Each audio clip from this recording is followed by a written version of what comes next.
আমি গাড়ি নিয়ে চলে আসলাম। আরোহী তারপরে কোথায় চলে গেল তা আমি জানি না।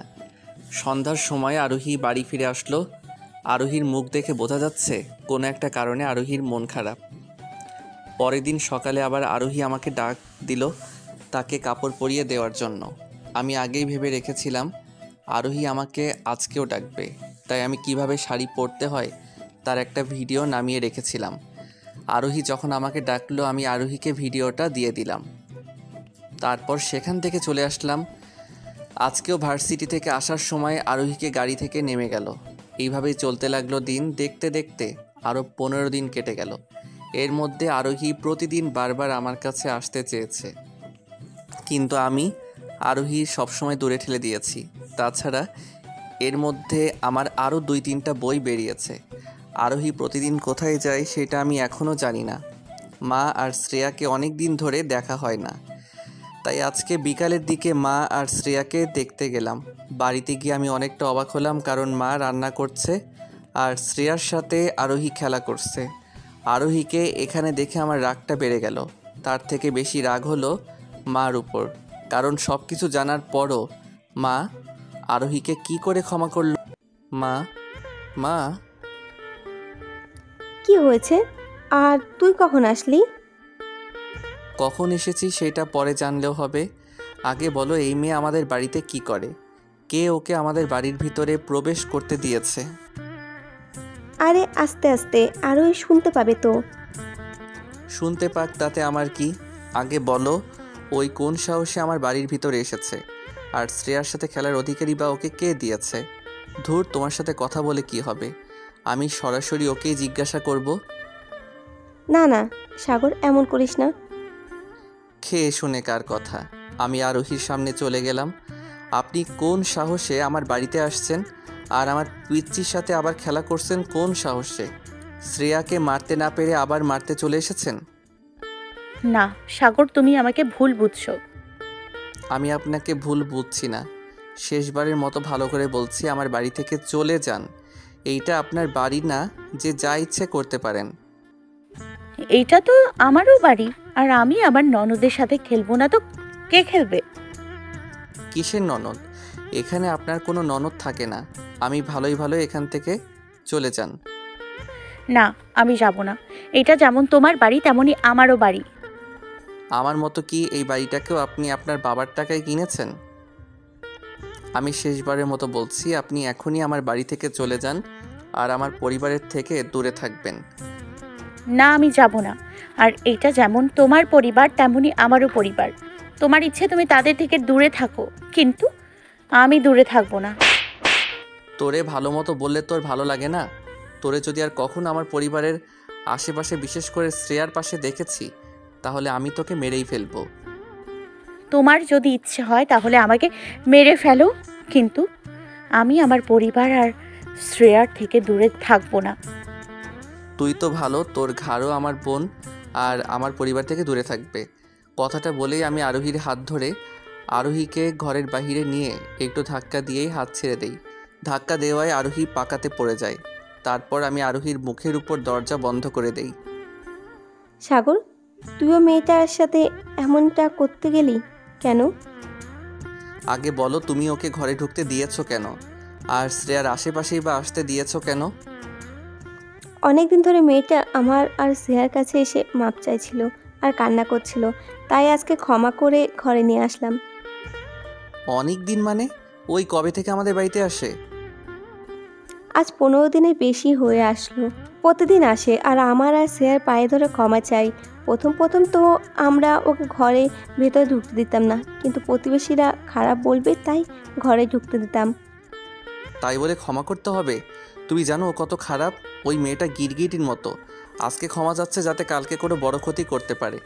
ওর এইসব নাটক। না রে বাবা, আমার মনে হয় না আরোহী এবার কোনো নাটক করছে। নাটক করলে মানুষ এতদিন এসে ক্ষমা চায় না। আমি বলি কি, তুইও মেয়েটাকে ক্ষমা করে আপন করে নে। ওকে আমি কোনো দিনই ক্ষমা করব না। আর আমি কোনো দিন যেন না দেখি ওই আমাদের বাড়ির সীমানায় এসেছে। তাহলে আমার থেকে খারাপ আর কেউই হবে না। ভাইয়া, তুই ভাবির সাথে এত খারাপ ব্যবহার করছিস কেন? জানিস ভাবি প্রতিদিন আমাকে স্কুল থেকে নিয়ে আসতে যায়, তাছাড়া আমাকে অনেক চকলেটও কিনে দেয়।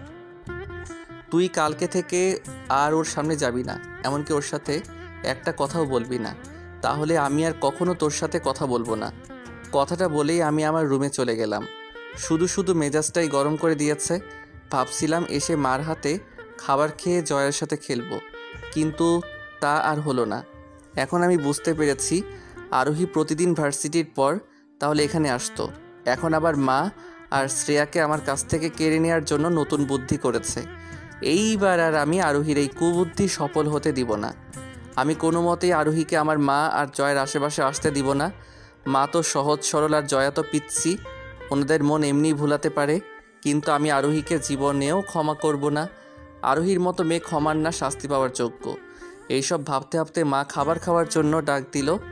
প্রথমে বলেছিলাম খাবো না, কিন্তু মা আর শ্রেয়া অনেক জোরাজোরি করার পর খেতে রাজি হলাম। খেতে বসে শ্রেয়াকে খাইয়ে দিলাম, আমি খেলাম। তারপর কিছু সময় শ্রেয়ার সাথে খেলে আমি বাড়িতে চলে আসলাম। বাড়িতে এসে দেখি আরোহী নিজের রুমে শুয়ে শুয়ে কান্না করছে। আমি ওইদিকে খেয়াল না দিয়ে আমার রুমে গিয়ে পড়তে বসলাম। পড়ালেখা শেষ করে আমি আরোহীকে ডাক দিয়ে খেতে বসলাম। খাবার সময় আরোহী বারবার আমার দিকে তাকাচ্ছিল আর হাত দিয়ে ভাতের উপর হাত রেখে বসেছিল, কিন্তু কিছু খাচ্ছে। ম্যাডাম, কষ্ট করে একটু তাড়াতাড়ি খাবারটা শেষ করুন। কেন? আর তোমাকে কতবার বলেছি না আমাকে ম্যাডাম বলে ডাকবে না, আমাকে আমার নাম ধরে ডাকবে?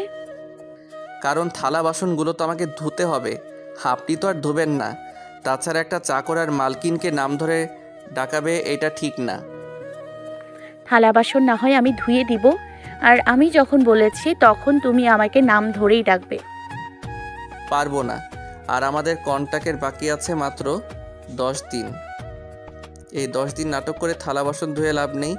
পরে আবার বলবেন চাকরটাই শেষের দিকে ভালো মতো কাজ করেনি। আর হ্যাঁ, আপনাকে একটা কথা বলার ছিল। কি বলবে বলো, আমি তোমার কথা শোনার জন্য সব সময় তৈরি আছি। শেষবারের মতো বলে দিচ্ছি, কালকে থেকে আমার বাড়িতে আর যাবেন না। গেলে কি করবে? আজকে তো শুধু ঘর থেকে ধাক্কা দিয়ে বের করে দিয়েছি, কালকে থেকে ঘরের ভিতরেই ঢুকতে দিব না। দেখা যাবে, আমি তো যাবই। গেলে শুধু শুধু মায়ের খাবেন আর কিছুই না। তোমার যত ইচ্ছে আমাকে মারো, আমি কিচ্ছু বলবো না, তবু আমাকে ক্ষমা করে দাও। হয়েছে হয়েছে, এখন ন্যাকা কান্না বন্ধ করেন। আর ক্ষমা, সেটা তো আমি আপনাকে কোনো দিনই করব না। এইভাবেই কেটে গেল সেই দিন রাত। পরের দিন ভার্সিটির ক্লাস শেষ হওয়ার পর আরোহী আর আমার সাথে গাড়িতে আসলো না। আমাকে বলল গাড়ি নিয়ে বাড়িতে চলে যেতে। আমি জানতাম আরোহী আজকেও আমার বাড়িতে যাবে, তাই আমি গাড়ি রেখে আমার বাড়িতে চলে গেলাম। সেখানে গিয়ে যা দেখলাম তা দেখার পর আমি অবাক হলাম, আর সাথে অনেক রাগও হলো। বাসার ভিতরে ঢুকে দেখে আরোহী ওর সব বান্ধবীদের নিয়ে আজকে বাড়িতে এসেছে, যাতে করে আমি আজকে আর আরোহীকে আর না বকতে পারি। সাগর, তুমি এসে গেছো? সাগর, তুই তো আমাদের ট্রিট দিলি না, তাই তো আজকে আরোই বললো আমাদের তোমাদের বাড়িতে নিয়ে আসবে, তাই আমরাও চলে আসলাম। তোমরা সবাই এখানে এসে ভালোই করেছো। তোমরা সবাই বসে গল্প করো, আমি একটু মার কাছে যাই। আচ্ছা। আমি মার কাছে চলে গেলাম। মা, এসব কি হচ্ছে? কালকে বারবার না করার পরেও তুমি আজকে আরোহীকে ঘরের ভিতরে ঢুকতে দিয়েছো কেন? কি করব বল, বৌমা তো তোর আর তোর বান্ধবী নিয়ে আসলো, আমি তাই আর কিছু করতে পারলাম না। তাই বলে ওই মেয়েটাকেও ঘরের ভিতরে ঢুকতে দিতে হবে? আর ওইকে ঘরের ভিতর ঢুকতে না দিলে কেমন একটা দেখায় না, তাই ঢুকতে দিলাম। কি আর করব, আমার কথা শুনে আমার মাথা আরও বেশি গরম হয়ে গেল। আমি আর কিছু না বলে আমার রুমে চলে গেলাম, কারণ বাইরে থাকলে আরোহী দেখা মাত্রই আমার মাথা গরম হয়ে যাবে আর আমি এমন কিছু করে বসবো যা করা ঠিক হবে না। একটু পর আরোহী আমার রুমে আসলো। কি কেমন দিলাম? কালকে রাতে না বলেছিলে আমি যদি বাড়িতে আসি তাহলে আমার সাথে কালকের থেকেও খারাপ কিছু করবে? কই, আজকে দেখি কিছুই করতে পারলে না। দেখেন, আমার মাথা এমনিতেই খারাপ আছে। আপনি ভালোই ভালো এখান থেকে চলে যান, না হলে আমি কি করব নিজেও জানি না। তুমি ধমকি ছাড়া আর কিছু করতে পারবে না। সেটা আমি ভালো করেই জানি। শুধু শুধু ধমকি দিয়ে লাভ নেই। আমি কিন্তু ধমক দিচ্ছি না। এটা যদি ধমকি না হয় আর তুমি পুরুষ হয়ে থাকো, তাহলে আমাকে পারলে বাড়ি থেকে বের করে দেখাও। হ্যালো গাইস, ভিডিওটি ভালো লাগলে একটু লাইক করে দিও আর অবশ্যই কমেন্ট করে জানাও ভিডিওটি তোমাদের কেমন লেগেছে।